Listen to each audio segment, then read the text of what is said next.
Bumi Melayu gambreng. Ayo, Bumi Melayu gambreng.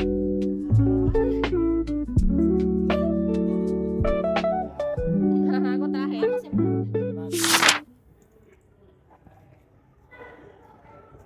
Apa dasar kebijakan dari Kabinet Syafruddin?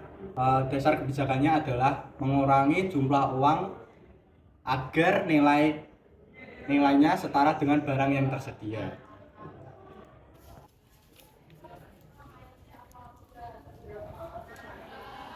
Jelaskan latar belakang terjadinya Perang Dingin. Latar belakang terjadinya Perang Dingin yaitu munculnya Amerika Serikat sebagai negara pemenang perang dari pihak sekutu. Kemudian munculnya Rusia atau Uni Soviet sebagai negara besar dan membebaskan negara Eropa wilayah timur dari Jerman. Lalu munculnya negara yang baru merdeka setelah Perang Dunia Kedua selain wilayah Eropa bagian timur.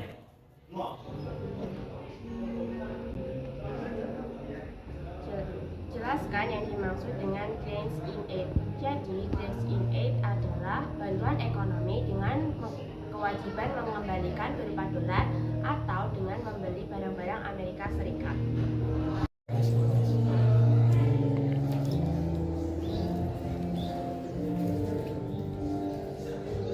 Mengapa sistem ekonomi Alibaba mengalami kegagalan?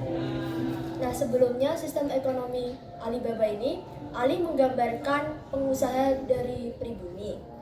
Sedangkan Baba ini menggambarkan pengusaha non-pribumi, khususnya adalah Cina.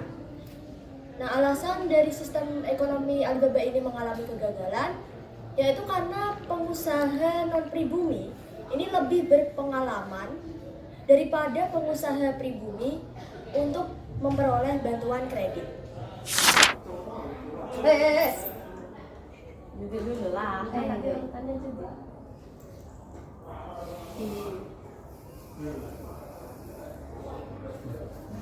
Bagaimana peran serta Indonesia di GNB? Yang pertama, Indonesia sebagai salah satu negara pemrakasa di GNB. Yang kedua, Indonesia sebagai salah satu negara pengundang KTT 1 GNB di Beograd, Yugoslavia. Yang ketiga, pernah menjadi ketua GNB dari tahun 1992 sampai 1995, dan Indonesia dipercayai menjadi ketua KTT 10 GNB di Jakarta pada tahun 1992.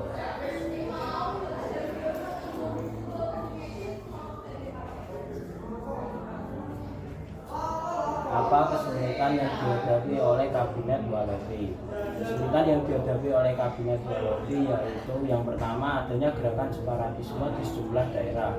Yang kedua, adanya peristiwa 17 Oktober 1952 mengenai perwira Angkatan Darat yang menekan Presiden Soekarno untuk membubarkan parlemen. Dan yang terakhir yaitu adanya peristiwa di Marawi, Sumatera Utara.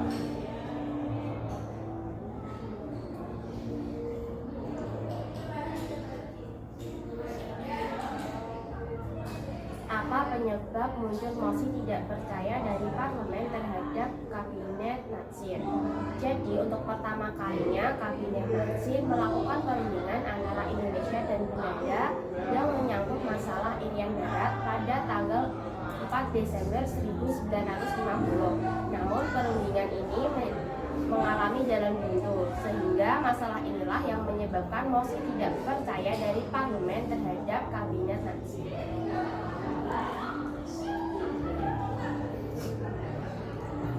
Bagaimana upaya pemerintah mengatasi pemberontakan DITI di Jawa Barat? Upaya pemerintah untuk mengatasi pemberontakan DITI di Jawa Barat ada dua jalan, yaitu jalan damai dan operasi militer. Nah, jalan damai ini dilakukan pemerintah RIS dengan membentuk panitia yang memiliki tugas untuk menjalin komunikasi dengan SN Kartosuwiryo Nah, namun jalan damai ini terus-terusan gagal. Akhirnya pemerintah mengambil langkah yang tegas, yaitu untuk menerapkan operasi militer. Tiga, aku dulu. Nah ini gampang ini, bismillah.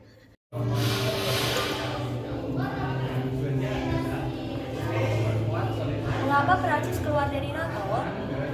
Jadi, Prancis keluar dari NATO karena Prancis menganggap bahwa NATO telah didominasi oleh Amerika Serikat dan markasnya berpindah ke Brussels.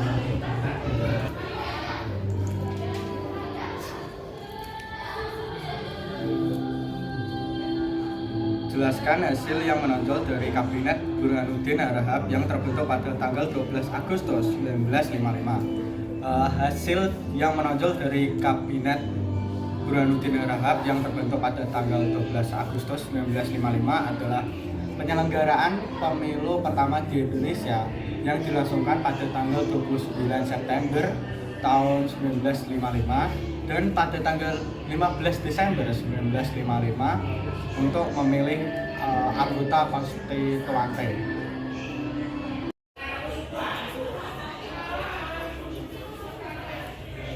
Kapan berlangsungnya masa demokrasi terpimpin? Masa demokrasi terpimpin berlangsung pada saat dekret presiden 1959 sampai berakhirnya kekuasaan Soekarno pada tahun 1966. Apa isi ultimatum yang dikeluarkan Ketua Dewan Banteng pada tanggal 10 Februari 1958?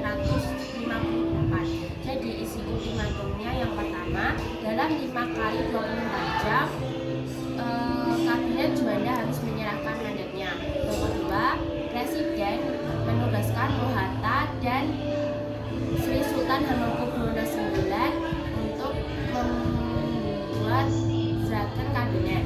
Yang ketiga, Presiden harus kembali kepada tugasnya yaitu sebagai Presiden konstitusional.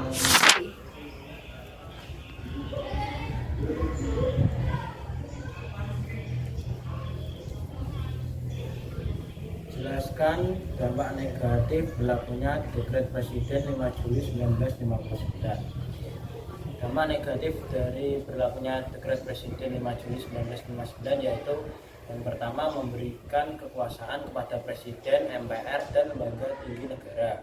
Yang kedua, memberi peluang bagi militer untuk terjun ke politik.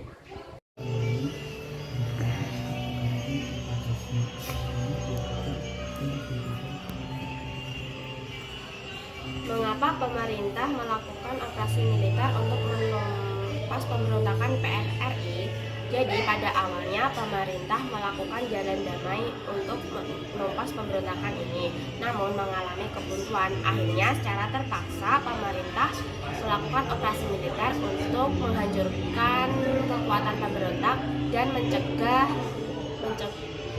campur tangan asing.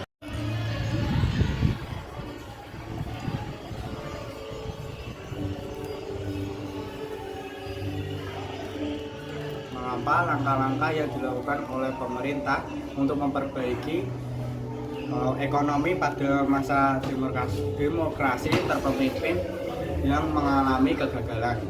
Yang pertama yaitu penanganan ekonomi yang tidak rasional. Yang kedua, ekonomi yang bersifat politik. Yang ketiga, pengeluaran negara cukup besar. Yang keempat, devisa yang semakin tinggi ditutup dengan pencetakan uang yang menyebabkan inflasi semakin membumbung tinggi. Yang kelima, struktur ekonomi yang menjurus ke ekonomi etatisme atau semuanya diatur dan dipegang oleh negaranya.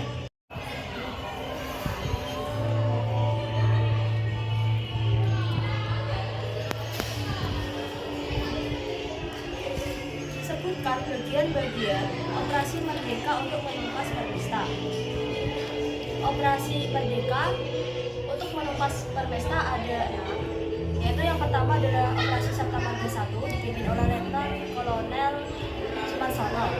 Ada Operasi Sabta Marga 2 Agus Prasmanto. Yang ketiga adalah Operasi Sabta Marga 3 yang dipimpin oleh Letnan Kolonel Mageda. Yang keempat adalah Operasi Sabta Marga keempat yang dipimpin oleh Letnan Kolonel Rukminto Hendraningrat. Yang kelima adalah Operasi Menak 1 dipimpin oleh Letnan Kolonel Pieters. Dan yang terakhir yaitu adalah Operasi Menak 2 yang dipimpin oleh Letnan Kolonel KPO Lugus.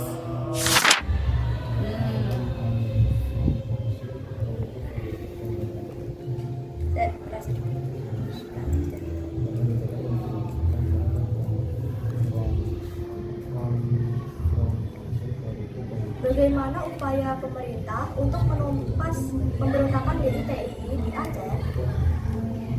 Upaya pemerintah untuk menumpas pemberontakan DITII di Aceh sama melalui dua pendekatan, yaitu yang pertama adalah pendekatan persuasif dan yang kedua itu operasi militer. Pendekatan persuasif ini dilakukan dengan cara mengembalikan kepercayaan rakyat kepada pemerintah. Sedangkan untuk operasi militer dilaksanakan untuk bisa menghancurkan kekuatan bersenjata dari DITII.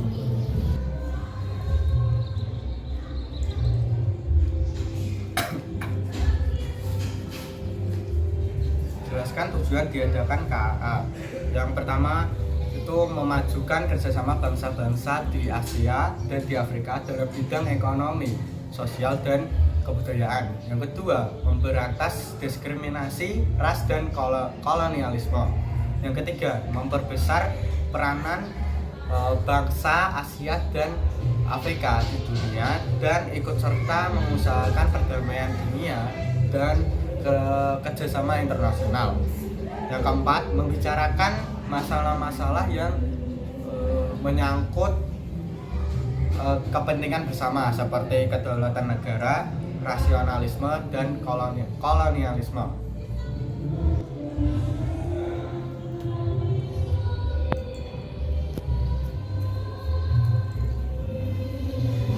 Jelaskan tindakan-tindakan yang dilakukan dalam konfrontasi pembebasan Irian Barat.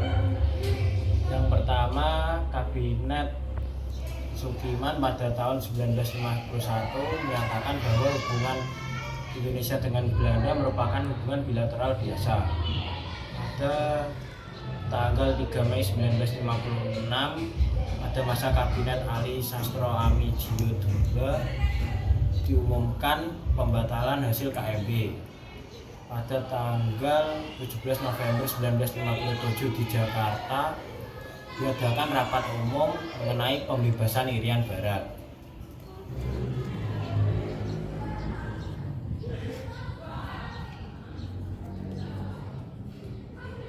Mengapa demokrasi terpimpin merupakan reaksi terhadap demokrasi liberal atau parlementer? Jadi, demokrasi parlementer, kekuasaan presiden hanya terbatas sebagai kepala negara, sedangkan kekuasaan pemerintah dilaksanakan oleh partai. Hal ini berbanding terbalik dengan demokrasi terpimpin, di mana kekuasaan presiden sangat besar dan mutlak, sedangkan tugas partai dibatasi.